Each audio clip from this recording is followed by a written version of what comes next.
You're watching the Coaches Roundtable on the Armstrong Neighborhood Channel.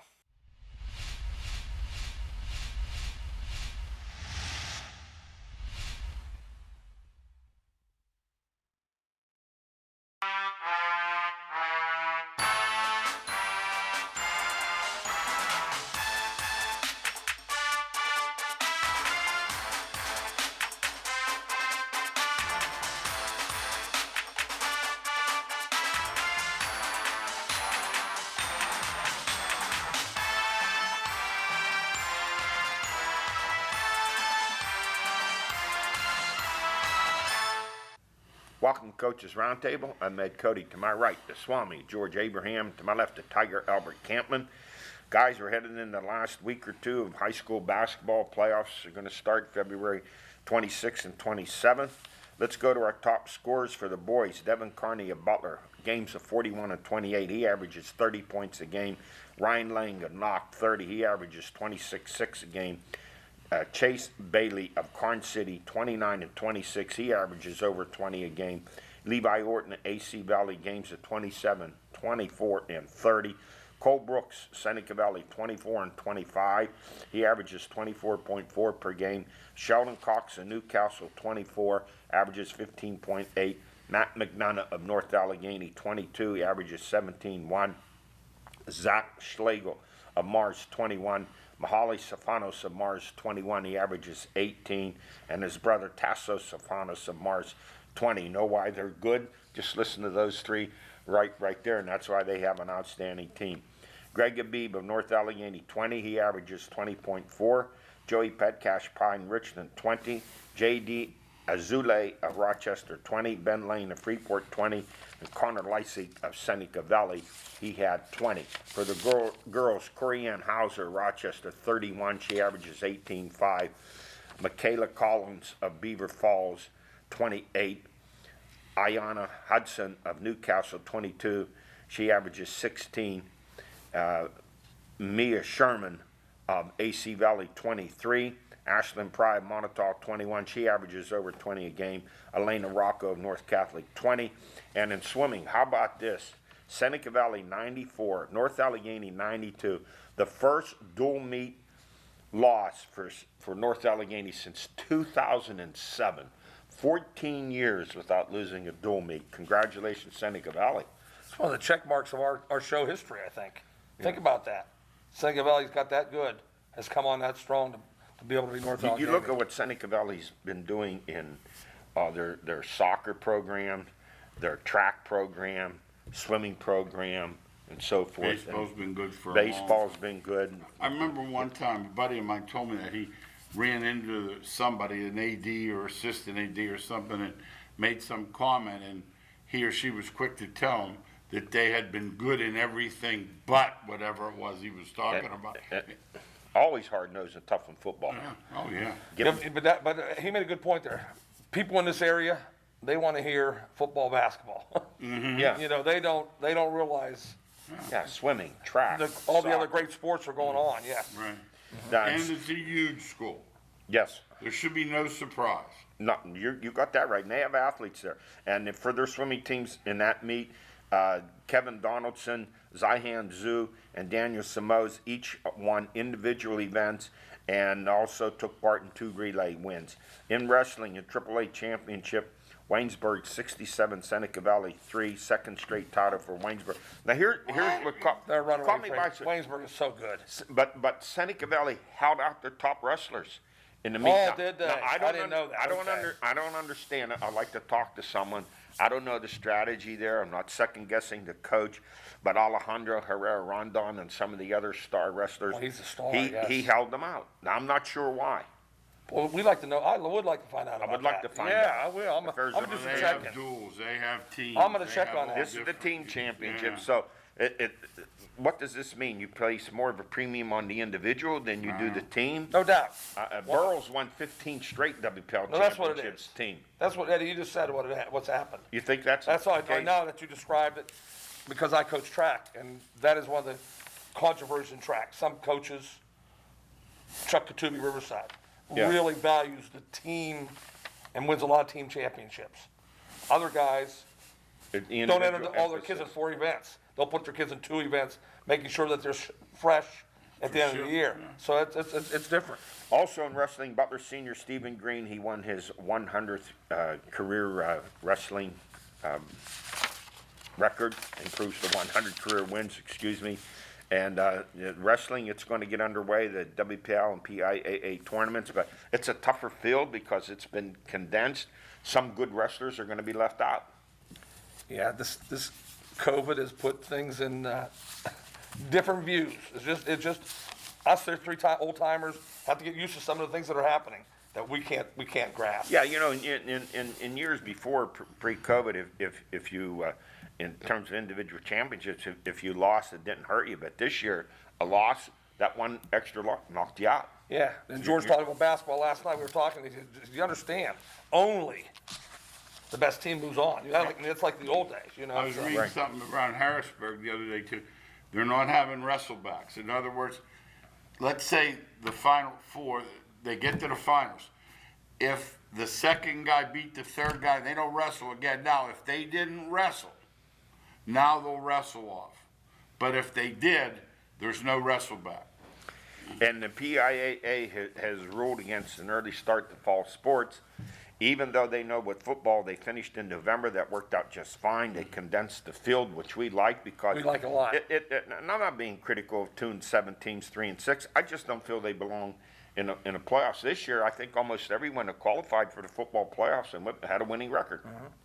So will they go back and revisit that and think about that early start for football, and so that they finish up in November? Yeah, we like it. You know, we are not critical. On this show, very seldom are we critical. But we don't want 1 and 6 teams in the playoffs. We really don't. We don't want 3 and 17 teams in the basketball playoffs. And how often have we seen in football a 2-7 team plays an 8-1, 9-0 team and they get beat 56-6? It happens all the time. Too much, way too much. But what has happened, though, the problem with the 6A is it's so thin. It's thin. Little. There's nobody. What do they have, Well, five- but 2 games Butler's and it like was a 5 championship. teams? 2 games. Butler played 6 games last year at their level. And they played everyone twice. That was District Yep. 10. Don't forget, they're District 10 in football. Right. Yes. In recruiting, Seneca Valley 3-sport star Connor Lysig, he is committed to play football at Clarion University. He's also a standout in basketball and track. I think 5 or 6 times this year in basketball. He has scored 20 or more points. He's outstanding in all 3 sports. I think he's going to do outstanding at Clarion. This is typical, I was saying before, a lot of tough, hard-nosed kids that come out of Seneca Valley, good football players, and they go on and do well at the college level. Well, we applaud. I use the word we because I know all 3 of us. We applaud guys that play more than one sport. You know, Yes. We really believe in that. We've done it forever. They seem to excel when they move on. They understand the value of competition. They compete like crazy. You know, They're playing now, congratulations to too, by the way. Clarion's playing. Rocks not, cows not, Edinburgh. Clarion's playing. And I think Grove The City, Amherst the presidents, Well, they started the basketball. That whole conference is playing. And then come April, No they'll national be, tournament. they'll be playing football, though. Yes. Yeah. I'm saying, and we're looking forward because Grove City will be at home Yep. with Westminster on a Friday night. Right. Somewhere in April there. What has happened, the PAC is playing. The PSAC is not. Not. But the privates, Gannon and Mercyhurst. Mercyhurst are, but Clarion is also. And also in recruiting, Chase Thomas, and Connor Schmidl of Seneca Valley's WPL and PIAA soccer championship team. They've committed to continue their careers at Westminster College. Our basketball power rankings, boys, number 1 moving up is Upper St. Clair, followed by Fox Chapel, Hempfield, North Allegheny, and Pine Richland. North Allegheny tumbled out with an upset loss to North Hills, 60-41. North Hills holding them to 33 points below their average. North Hills is on the upswing. You understand that? That's why it's a season. That's why you don't play 2 weeks. They're really Then they lost to Butler by 1, Yes. 69-68. Yes, they're playing good basketball, no question about it. And lost 2 overtime games to North Yes. Allegheny. 41 points when you're averaging 73. They haven't need 74 a game, and they That's were held pretty to good. 41. But then they bounced right back with a win after that. So you're going to have those blips sometimes during the No, season. no. And Played 3 times each, right? yes, because there are only 5 teams in the section. They took Central Catholic out, didn't put anyone else in, and so forced them to play each other 3 times. In 5A, it's Charvelli, Newcastle, Highlands, Mars, Penn Hills, and Laurel. Highlands, Charvelli all over Newcastle, 77-59. The Reynolds kid had 42. When one kid scores over 40, I think you have to look at and say, can we change defenses in the middle of the game? I would think Ralph next time would have to do that. If not, Charvelli looks like the favorite. Little bit of a surprise. The Canes have taken a couple of losses here on the chin the last few Well, they weeks. shoot so many threes that if they get cold a little bit, they can be beat. And in 4A, it's still Bell Vernon, Lincoln Park, Quaker Valley, North Catholic, and Elizabeth Forward. In 3A, it's undefeated Neshannock, Avonworth, South Alleghenies, Shadyside Academy, and Aliquippa. In 2A, it is Olsh, Karn City up there at 13-1, Greensburg Central Catholic, Carleton, and Fraser. And in 1A, Eden Christian, Imani Christian, Bishop Canterbury, Rochester, and Union. That's Union and Newcastle. And in girls, 6A, North Allegheny 15-0, followed by Upper St. Clair, Bethel Park, Mount Lebanon, and Norwin. In 5A, it's Trinity, Charvelli, Latrobe, Armstrong, Hampton, and Slippery Rock in there at 10-2. In 4A, it's undefeated Beaver, Knock, Southmoreland, Quaker Valley, and Blackhawk. In 3A, North Catholic, Mohawk, Brentwood, Laurel, and South Park. Great week for North Catholic girls. They beat Mount Lebanon 61-43, and then turned around and beat Olsh 64-48. Dominant. This is after losing all their players, 4 of their starters from last year. They got the 2 Quigley girls moved in. They got 2 freshmen that are outstanding. Don't feel sorry for North Catholic. And the Shannock boys got beat Tuesday night.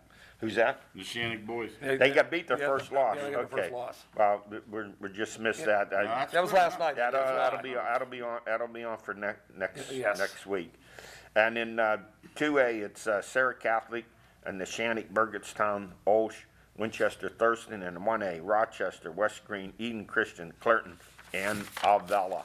Our stories of the week, the National Hockey League, depends on a little bit of a streak here. They beat Washington in a shootout on a goal by Crosby, and then followed up with a 6-3 win with Brian Russ with 2 goals. This broke an 0-for-21 power play drought that they had, but then came back and lost 3-1 to Washington. So they stand at 7-6-1, 2 points behind Washington. They're in 5th place. And guys, the season's getting shorter and shorter. They played 14 or 42 left. Yeah, we have to really look at the Penguins and try to figure out what kind of team they want to be.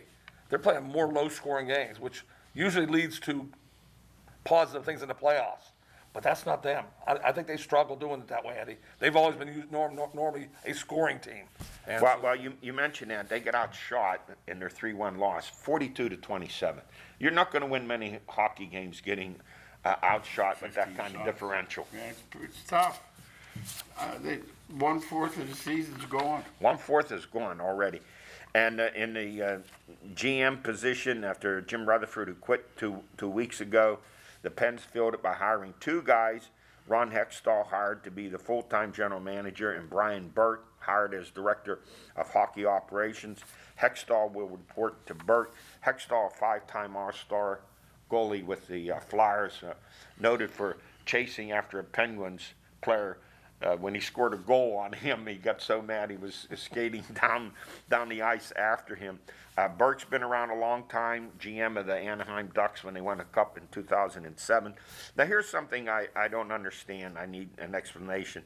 They said one of their main purposes is to make the Pens tougher. So when I looked at that, I said, is that a criticism of Sullivan, number one? Number two, we know this from having played and coached. A guy's either aggressive and tough or he's not. How do you suddenly take someone who's not like that and make them tougher, if that's a problem? Well, my thoughts when you said that, Eddie, is that they're going to go out and they're going to get rid of a couple guys and go get some different players to play on the boards hard. That's my thinking. It's not going to take the players they have, but go get a couple players that they think they need some toughness. I think their major decision, Eddie, is what to do with Malkin. He's not near the player he was, and he still gets ice time. He's doing nothing, really nothing positive for their team. He was such a great player. It's hard to get rid of somebody at the right time, you know. And I think they held on him too long. Yeah, there's something there. There's you have to question what has happened to him. He's not as aggressive offensively as he once was. But I don't know how do you change this team? They wanted first they wanted to get faster. Did they get faster? Now it's a question of getting tougher. So do you sacrifice skill for toughness, or you find some happy ground there between having skills and being tough? I'm not sure that you just come in and say, get tough. How do you just do this and change it? It's like coming into football and say, we need to be more physical if you don't have physical, tough players. Yeah, I would stay with the head. I think speed still wins in that league. I think the teams, when you watch them, that's what happens. I would take speed anytime in the game of hockey. I see Colorado, how good they are. I see Vegas, how good they are. These are teams that can really skate. I'd rather skating teams. And Tampa Bay still very good. They're powerful offensively, yes. Let's go to the NFL. The Steelers, boy, things are changing rapidly. Marquise Pouncey retires after 11 years as Steelers center. I think it was time. He's had some injuries. He's not the same run blocker that he was. The big question is, Ben said 3 weeks ago about he didn't care about the money, to which we suggested donate it to charity. Sure. And the Steelers saying they wanted him back, but under a new contract. So what has taken so long here? Why haven't they reached some resolution as March approaches? He's due $19.1 million. But this is a different team for him. Maybe he's holding up. He loses Pouncey, his best friend, his good friend Vance McDonald, another good friend Alejandro Villanueva, and he wants Juju back as number one receiver, but the Steelers aren't going to pay him $15 million. The question is, does Ben come back under these circumstances? I think you answered, Eddie, in your discussion right there. You answered what Ben's going through. I think he's mauling it. I think he's talking to people every day. It's just delays on his part. Yeah, he doesn't know. I don't think he knows himself. He's going to play for the Patriots. I don't think he knows. What? Oh, come on. You're not serious, are you? I'm very serious. You hearing that? Yes. I'll be shocked. I would be surprised. You know, they said it about Franco Harris. They said it about Namath. They said it about Johnny Unitas. Yeah, and they said it about Joe Namath too. So does at least Montana went? He got the Chiefs into the playoffs. Yeah, Didn't get them to the Super Bowl. Does Ben have enough left in him to go and play? New England needs receivers. They need to beef up their receiving core. I'd be surprised at that. But the changes there, and also the new offensive coordinator, Matt Canada, a new quarterback coach, and Mike Sullivan, not Mike Sullivan from the Pens. Is he the jet sweep guy, Al Canada? Yes. Uh-huh. Yeah, he likes the quarterbacks to roll this way, throw back screens. He's not going to do that with Ben. No, and so that's all the things he's mauling. He's gone. I mean, you understand all those things. I think he'll retire. George thinks that in New England. I don't think he's going to play for it. I think he'll retire. And Houston defensive end J.J. Watt and the team, they part ways. A 3-time defensive player of the year.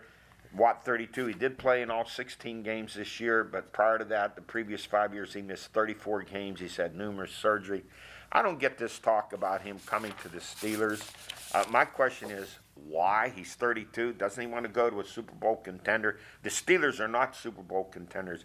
Why wouldn't he want to go to Green Bay or maybe the Browns or maybe Baltimore where he has a chance?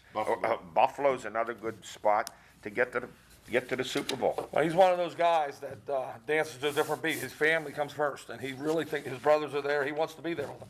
And people don't think that way. People think money. That's what they always think. Let's go winning or money.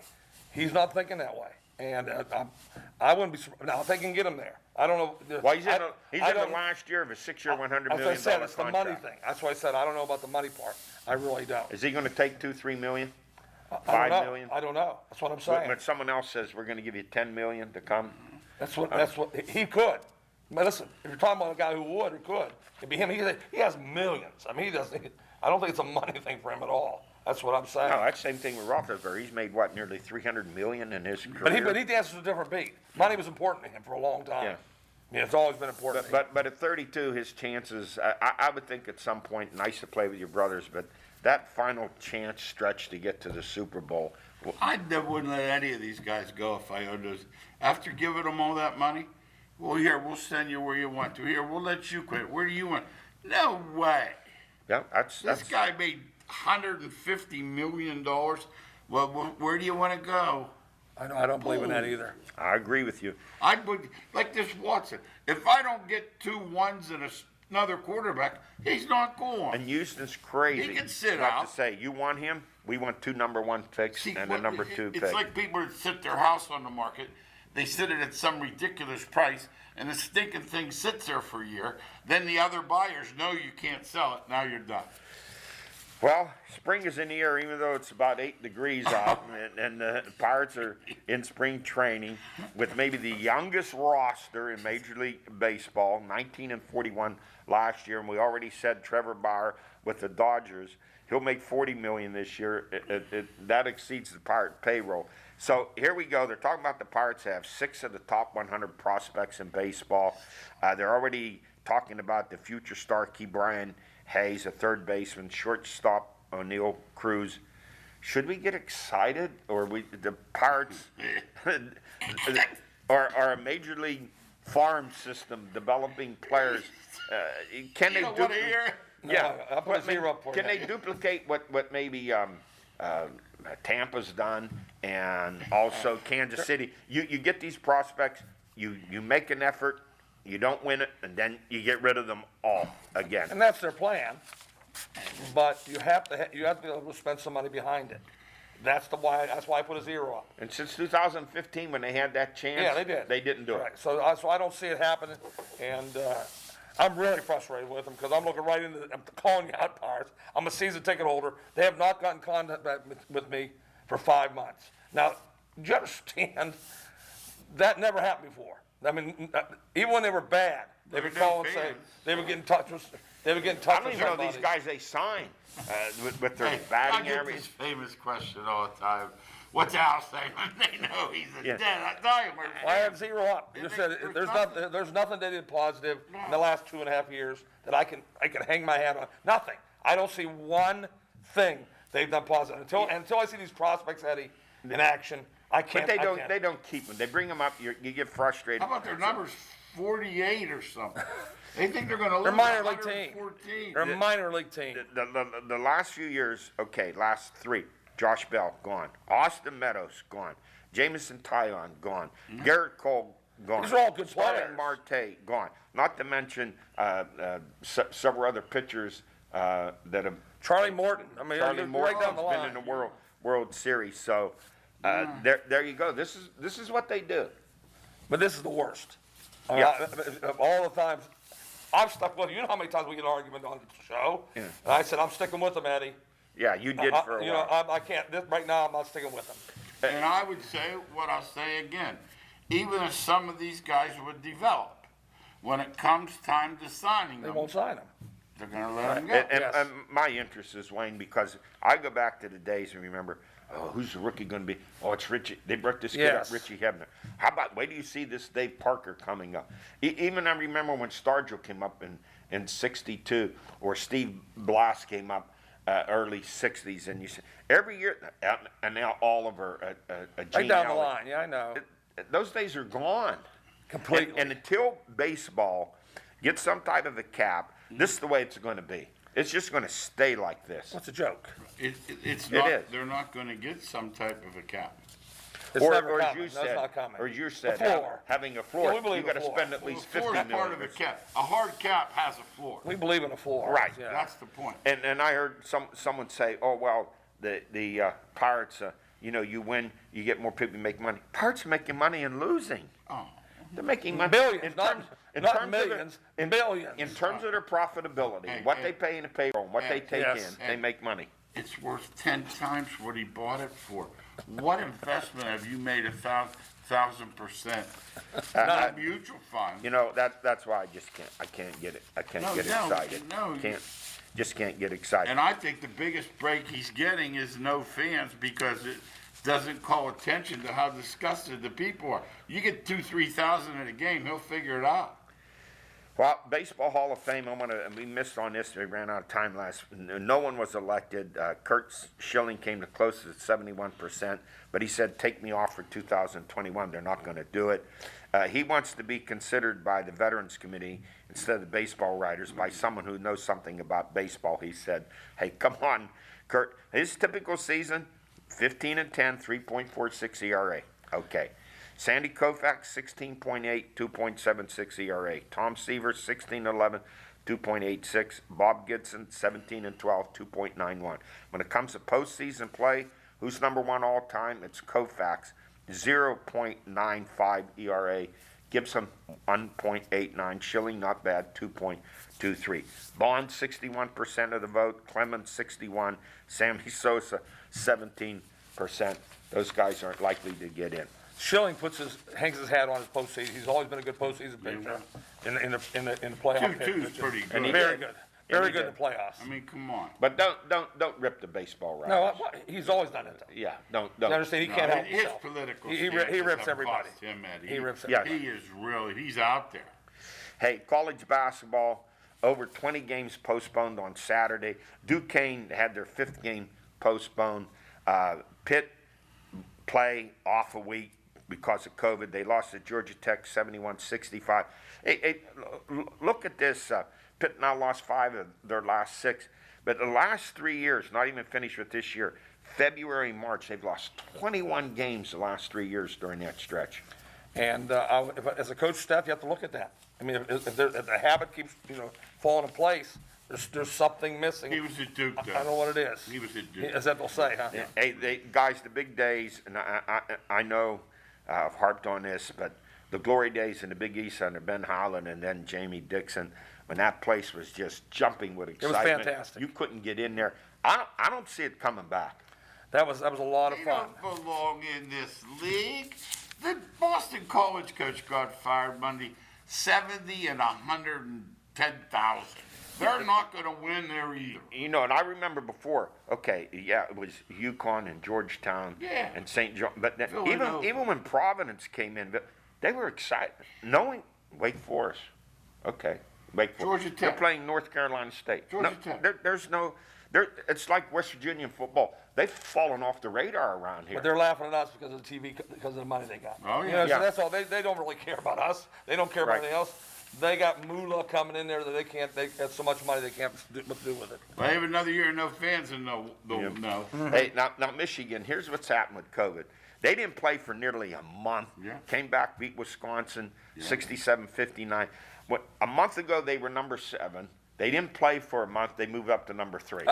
You don't even have to play to move up. That's during awesome. this COVID Losing, period of time. It's just strange the way things are. I don't know that it's going to change. I'm not sure how this tournament's going to happen.